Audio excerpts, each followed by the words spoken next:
You ever notice how government just ruins everything that it touches? I don't know if it's always been that way. Seems to be that way. At the ripe age of 34, it just seems to me everything you look at it goes downhill. The more and more government is involved in it. They take good things, they come up with great ideas, and they seem to ruin those good things. History has certainly shown that to be true. It makes me wonder if I'm just being cynical or if I'm just seeing it for what it is. And the problem is, or the blessing, I guess it would be, is that with the birth of technology, cameras, right, being able to record these things taking place, we get to just see more and more and more of it, where we're no longer relying on the word and the narrative of government and its law enforcement agencies. So let's rewind a little bit. Let's go back in history. Let's take a jaunt down memory lane. Right here in the great state of Idaho, just a little bit north of us, Ruby Ridge, right?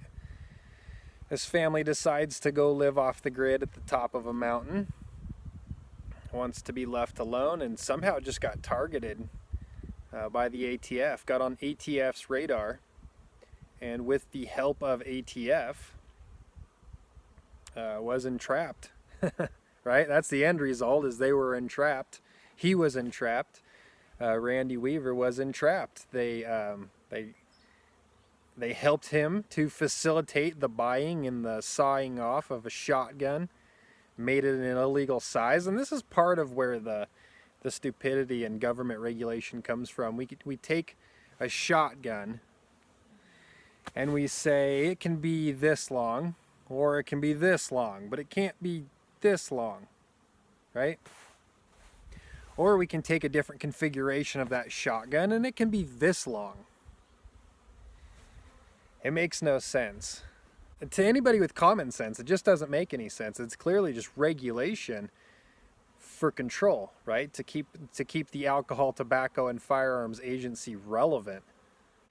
You see the logic with suppressors, right? Hollywood has made suppressors look like this beast that quiets down the shots of your guns, right? Super dangerous because you could just ninja anywhere and take silent shots at people. And that's our own ignorance allowing that to take place. If you've heard a suppressor, they're not silent. You can hear them. You can still hear the gun. If anything, you would almost think of a suppressor as safety equipment, right? Being able to not injure your ears, much the same as earplugs or earmuffs, right? You put a suppressor on your firearm and it lowers the decibel of that round going off. But this is something that's heavily regulated, and if you possess a suppressor in the wrong state, you're looking at a felony, right? Hearing protection that fits on the end of your barrel could put you in a jail cell for an extended period of time. So fast forward that to the whole Randy Weaver shotgun Ruby Ridge situation. What takes place there? The feds show up after they entrap him. They show up to get him. There is a collision between these two parties, basically, right? The younger son and the dog, and then the ATF agents that are secretly creeping up the mountain to check on him, right? Armed men coming up. Armed young 13-year-old boy. I've got a 13-year-old. It's insane. 13-year-old boy gets shot by a group of armed law enforcement agents, right? Shoot the dog, which happens often. I don't know what's up with law enforcement and shooting dogs all the time. There's actually a common theme there that just clicked in my head and I didn't even realize it. Same thing with Waco. They pull up and start shooting the dogs. It's like the way of lighting the match, right? Lighting that fire. Shoot the dog, cause chaos, right? Bullets start flying, right? Both directions. 13-year-old kid is killed, dog is killed, ATF agent is killed, right? So now we got dead people and we've got pissed off people on both sides. So what winds up happening in the end, right? The Vicky Weaver, the mom, holding a infant child, gets shot and killed by ATF sniper, FBI sniper actually. Sorry, the FBI came in and mucked it up as well. This FBI sniper misses his target, shoots and kills an innocent woman over that much of a barrel getting trimmed, right? That much means that people need to lose their lives over it. The way that ended, Randy Weaver gave himself up to a patriot, and I'm honestly not familiar with who the guy was. He was just big in the patriot movement of, you know, the 80s and 90s, I guess, a figurehead, and that's who ended it, right? A militia member came in and he was willing to surrender himself to him. He wasn't willing to surrender himself to ATF or FBI because he believed that he would get shot if he left. You know, if he came out, hey, don't shoot me. And one of the biggest issues that you see is this all took place on the top of a mountain, no technology. And at the bottom of the mountain were the people. And the people get fed the lies and the bullshit stories from the feds down below, right? So while they're up here killing innocent women and children, they're down there trying to control the situation, trying to whitewash the narrative, which is what they always do. So you fast forward now to Waco, just a few months later. Same thing, right? They wanted to see his guns. They wanted to see him, which they were actually invited to come and see, right? And then they get a no-knock warrant. But their no-knock warrant was essentially or they get a knock warrant. They have to knock on the door and serve it. And they serve it as a no-knock warrant. They come in hot, get up to the fences and start shooting the dogs, right? They start shooting your dogs first. Then they start shooting through the door. Then both sides start exchanging gunfire, right? So they come in heavy with this giant force. And again, we go back and we say, well, what was the reason to go in the beginning? He had all his paperwork for all of his firearms. They were all legally purchased. It was under, under the guise of someone had claimed that they were modifying them to make them full auto. Did they have evidence of it? Doesn't seem so. I just find it odd as well, that he invited them in. David Koresh invited them in to come in and check it before they even kicked in his front door, right? So lives are lost on a mass scale, right? You got government showing up, shooting your dogs, and then trying to kill everybody. And they wound up succeeding pretty well. They killed 76 people. And aside from what you think of David Koresh, that's 70, we'll call it 75 innocent people at least, right? 24 of which were children.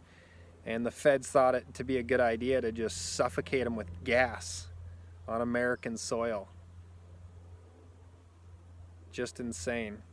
So what did they do?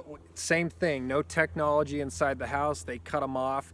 They keep media and everyone down the road where they can then come down, control the narrative, paint these people out to be just the worst people possible to try and justify whacking these people, just absolutely assassinating American citizens.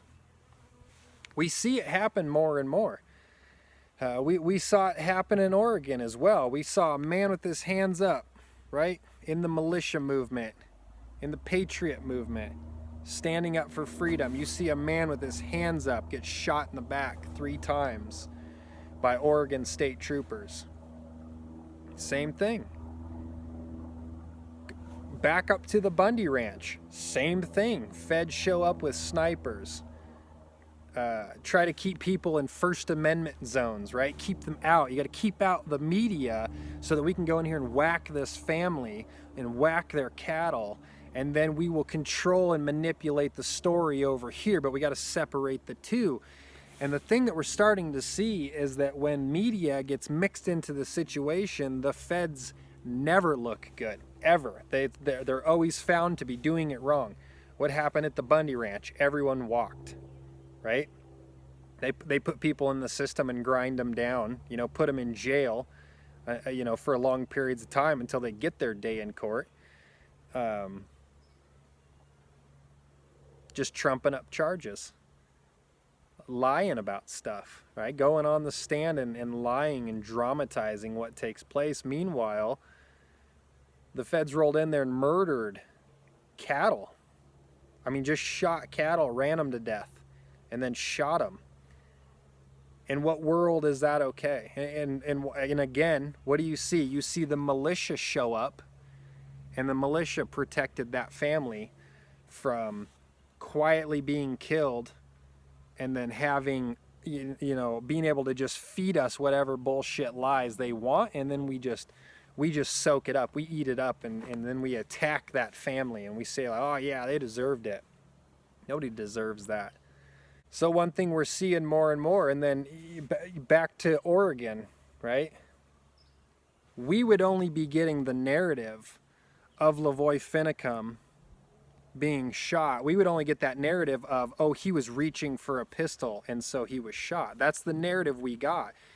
By God's grace, there happened to be a camera watching the entire thing, so we got to see the situation play out. And what you see is a man with his hands up, and you see a man in the woods come out behind him and drill him in the back 3 times.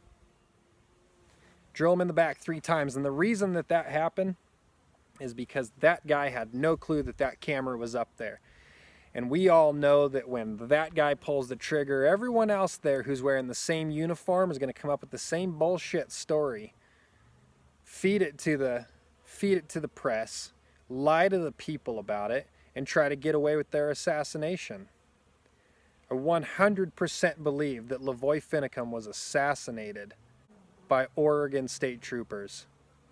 The point of this video, though, guys, is to connect the dots. What do we see in these cases? We see heavy-handed government showing up. We see them willing to kill dogs and family alike, right? Just come in and mow down everything and pick up the pieces. Well, you know, sort it out when it's all said and done. We see that cameras, technology is your best weapon. Being able to record any situation that you're in with law enforcement, having this to be there makes it very hard for that narrative to just get totally twisted up. And then they have to rely on going to court and twisting the narrative to try and convince people that what they're seeing is not what they're seeing. But luckily we get to see these things take place. We get to see a man with his hands up get assassinated, a family man, a good man.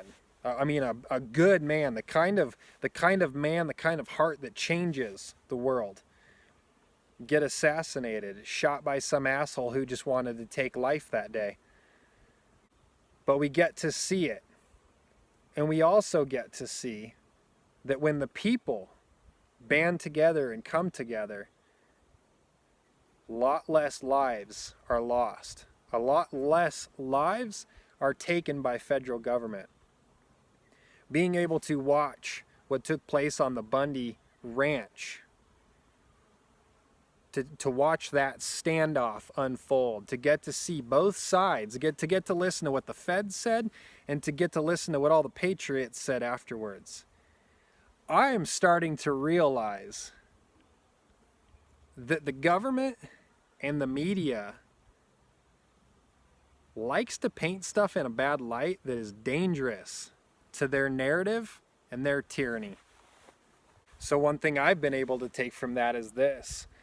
As soon as I hear from the media or from government that something's bad, it instantly gets a check in the column of good for me, and then we dig into it.